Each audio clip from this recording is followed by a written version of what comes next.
Sometimes the biggest entertainment on the planet seems to many like a script written in the shadows long before the ball even rolls. What you're about to hear is not the cheap excuse of a frustrated fan or a sore loser. It's a compilation of the doubts and surprises that certain events from the recent World Cup final have caused in millions of people, inside and outside of Argentina. It's also a descent into one of the most disturbing, strange, and extensive football mysteries of recent times. Because whatever you believe and whichever team you support, after this video, you won't be able to deny that strange things happened in this last final. Things that go beyond supposedly bad refereeing. Please pay very close attention to the minutes ahead. It all started long before the world set its eyes on the great World Cup final. As we already saw in a recent video, the signs were there, hidden in plain sight. Months earlier, The Economist magazine, the official bulletin of the global elites, published an enigmatic cover with a player in a red shirt kicking a ball. Coincidentally, shortly before the tournament, a fiction book came out that predicted exactly the same final matchup. Argentina versus Spain, with a victory for the Europeans and a last-minute goal by number 7.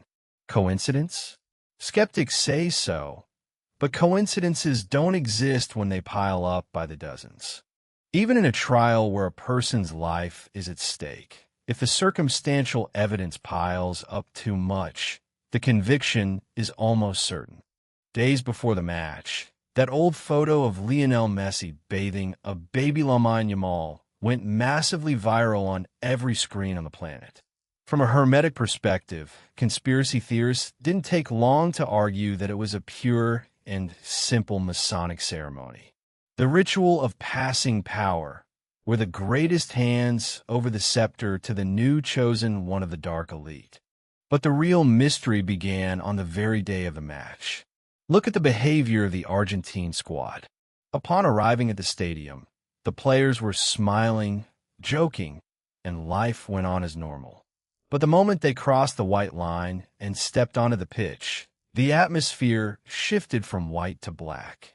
A sepulchral atmosphere of absolute mourning took over the players' faces. Experienced players with downcast expressions, watery eyes, and a resignation that froze your blood. And then the audio of the locker room pep talk was leaked. Messi's words weren't the typical ones, the warrior motivation kind. Strangely, they were an icy warning. Come on, guys, calm down. People, calm down. The main thing, let's stay calm, guys. Let's stay calm. Calm. Let's just go out and play at calm. Let's forget about everything. Let's forget about everything, yeah? Let's not play it. Let's just think about playing people. Play. The pieces started to fit when the absences piled up.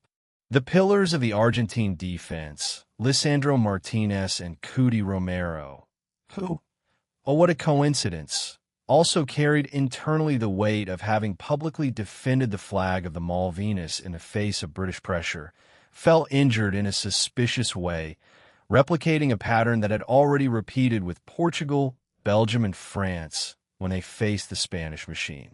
On the pitch, the match defied all sporting logic. Argentina completed 90 minutes without a single shot on goal, something never before seen in World Cup history.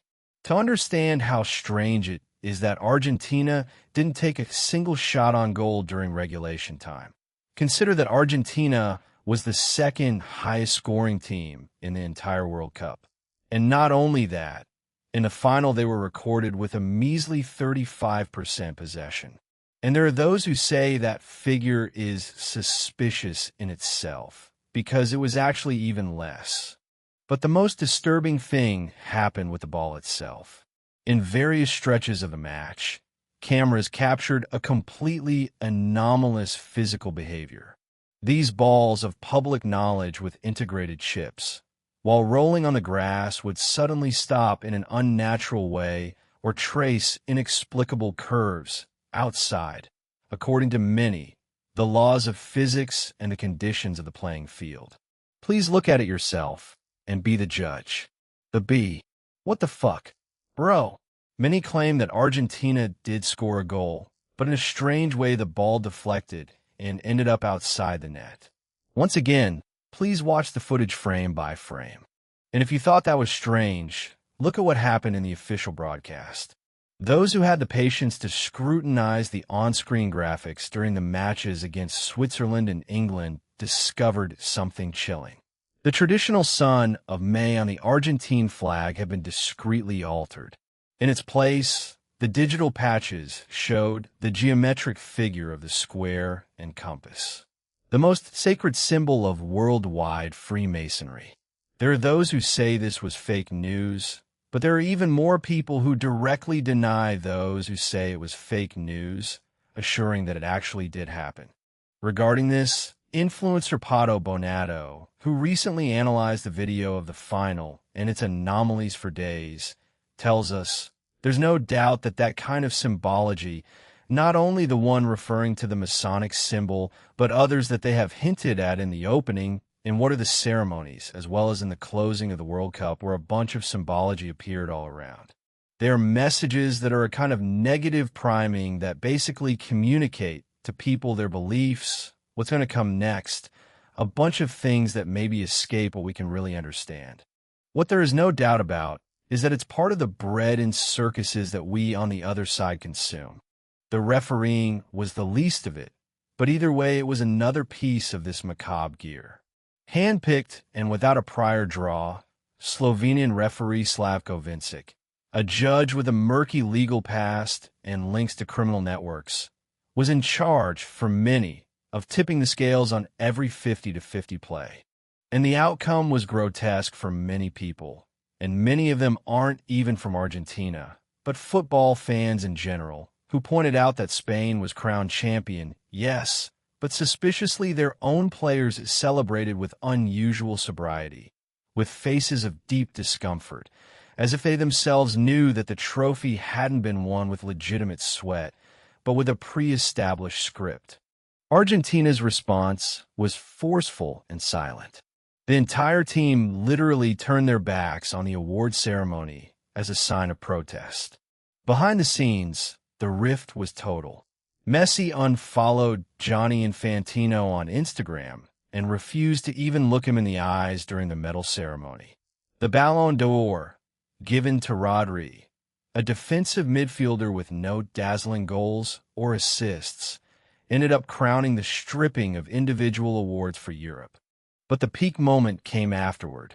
First, Lionel Scaloni's inconsolable and heartbreaking crying at the press conference, saying that it hurt his soul. And the next day, when the press intercepted him in his car to ask him about the rumors, the depression, and Messi's strange pep talk, Scaloni suddenly changed. His usual calm expression disappeared, adopting the nervousness of someone cornered, denying he even knew his own team's captain. I don't know what Messi you're talking about. What's on social media? Did something happen in the locker room with Messi's pep talk? I don't watch social media, guys. I don't have it. No, because it was rumored that you had received pressure, you the technical talk, the calm. The players all before the match against Spain. I don't know. I wasn't even in the locker room. It was fine. I don't know what you're talking to me about. What really happened in the shadows? The darkest rumors point to a conspiracy of geopolitical proportions. A formal complaint from England to FIFA over the Malvinas flag that threatened the AFA with a 10 World Cup suspension, added to pressure from the Trump administration and corruption networks being investigated by the FBI, which would have forced the leadership to hand over the final under threat of mass imprisonment on North American soil. The definitive proof that the strings were already being pulled appeared on social media hours before the matches. Screenshots of Google and AI responses that gave the exact results and eliminations before the teams had even stepped onto the pitch. There are so many mysteries regarding this final that hundreds of thousands of Argentines have started a petition on change.org. Football has become the ultimate opium, the modern Roman circus designed to drain the emotional and economic energy of millions of people who spend their life savings chasing a predetermined illusion. If they're capable of doing this in plain sight of the entire planet at the most important sporting event in human history, manipulating wills, hidden symbols, and entire destinies, imagine what they're doing in the shadows with your health, with your food, with the information you consume, and with your daily life. In parentheses, we all know they do it. We have to wake up from the dream or from the nightmare. From that hypnosis, they submerge us in every 4 years. While borders are redrawn, lands are sold, and populations are bombed. All covered up by the spectacle of two teams fighting over a ball on the pitch, for many in a way as scripted as a wrestling match. If you like the video, please give it a thumbs up and share it with someone who might be interested. Your comment is always welcome.